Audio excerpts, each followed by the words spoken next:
Dreams without putting a plan into action is a wish that will never come true. So really, to fulfill creative goals, don't wait for the winds of inspiration. Pick up the oars and row. This is what I was terrible at, was actually impacting the change that I needed to see in my mind. From getting from an idea to a finished song, to a rehearsed band, or to a finished production, to a pitched song, to a collaboration with an artist on that song, to a release, to radio plays, to hit songs, to income, to living the creative life fully. Mine stopped often at the idea. So we can't just wait for the winds of inspiration. We need to pick up the oars and row. And yes, the winds of inspiration will blow, and then that day we will flow faster and further. But every day we pick up the oars and row. If you want to make real progress, fall in love with the process. This is absolutely imperative as a creative if you want to make real progress. We cannot just be aiming at the Billboard 100 without loving the writing of the songs, because the songs won't get written. There is no point in having a goal if the process that takes you to that end goal is something you loathe. So absolutely at the start of this, if you want to make real progress, not talk about progress, if you want to make real progress, fall in love with the process. Because guess what? Life is now. We need to be enjoying today. We again, platitudes and cliche about living in the moment, but this is real. This is real stuff. If you fall in love with what you are doing and enjoy the process and the daily glow of a day well done, well then the results are a bonus, because you're already living the life you want to live. And as songwriters, I can assure you, for those that are joining us for the first time at the start of a year of masterclasses, who want to dive in and hear me talk about how I wrote certain songs, or that will all come. But believe me and trust me, if you employ these tactics tonight, these strategies and this mindset, the rest of these masterclasses will have a far deeper impact, and so will your writing on the areas and the markets that you want to impact on. So, where to begin? First of all, it sounds very, very simple, but know what you want. Ask yourself deeply, what do you really want to achieve? It's astonishing how often we get this wrong. If there is a wrong, it means we don't know. We've not asked ourselves. We think we know. Perhaps we're short of cash and we need cash, so we think songwriting will be a way to cash. Yeah, that's knowing what we need.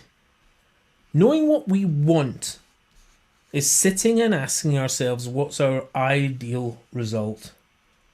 Sitting and asking ourselves, what do I really want to achieve?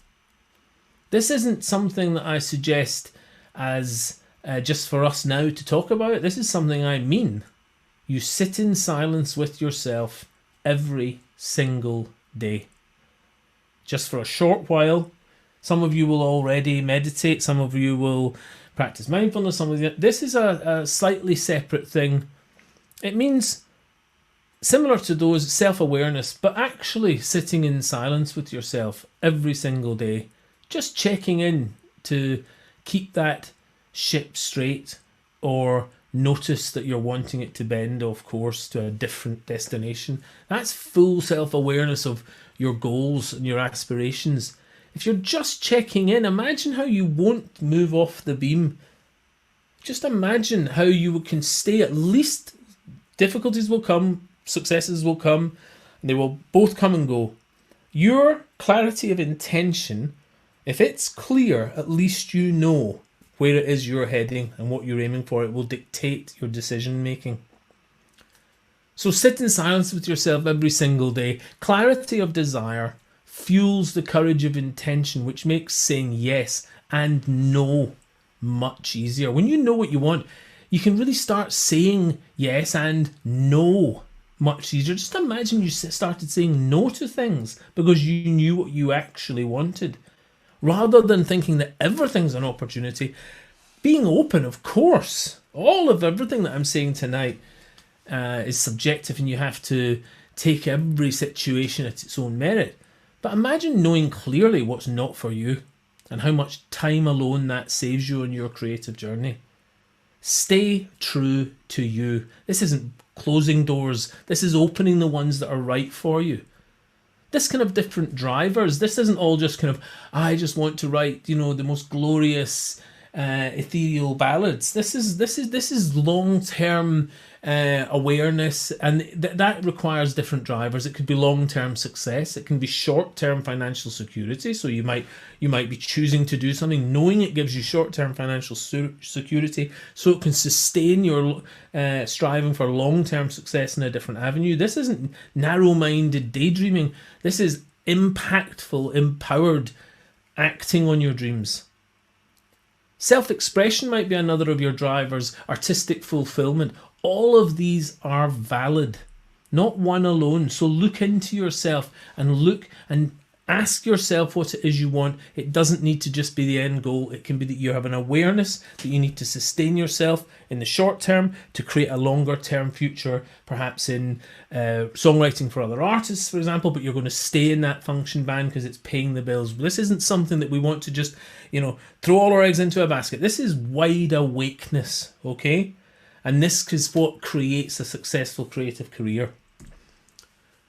So, once we have that full awareness of what it is we actually want, it's wide, it's inclusive of lots of different scenarios and situations, we engage perspective and patience.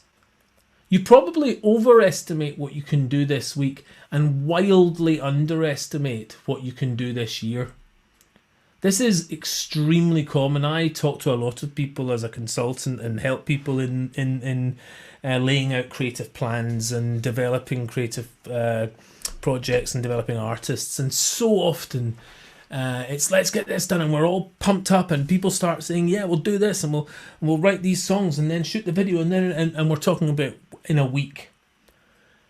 And then and that's too much, and they've wildly overestimated what they can do in that week. And then on the other hand, they're talking about a year as though it'll all be the same in a year, but we can have released another couple of singles or something like this. We as individuals wildly underestimate what we can do in a year. We can change so much. I am walking, living proof of someone that changed a lot about my life through applied process, but over a longer period of time than I first would have wanted. We all want change fast, quick fix, boom, life change. No. Engage perspective, see the change that you desire, and then engage patience. Know that process is going to have to be employed. It's incredible how much weight that takes off your shoulders when you accept the process and fall in love with the process. You don't need to, let's say it's, if someone's trying to lose weight, if they think, oh, how am I ever, they'll never, if they just think, how am I ever going to lose however many pounds? Just do today, eat well, exercise a bit more, and then do the same the next day, do the same the next day. This is the same, this isn't news to any of you. But the fact that we don't engage it and employ it in other areas of our lives is where we're really putting a foot wrong. For example, here's a little task, a little mental task. It's also a very practical one that I've been doing in very many areas of my life, including the podcast, The Daily Do, that I told you about. I call it Do the 365. Imagine dedicating 36 long 10-hour days, yes, and there's 5 hours left over there, I know, to achieving one aspect of your dreams. 36 10-hour days, dedicating that time to one aspect of your dreams. Have you got that time and that dedication? How about 1 hour a day? That's 2 months of working weeks. 2 months of working weeks dedicated to one aspect of your dreams and changing them dramatically. 1 hour a day. What could you create? An hour a day moves the mountain away. It really is true.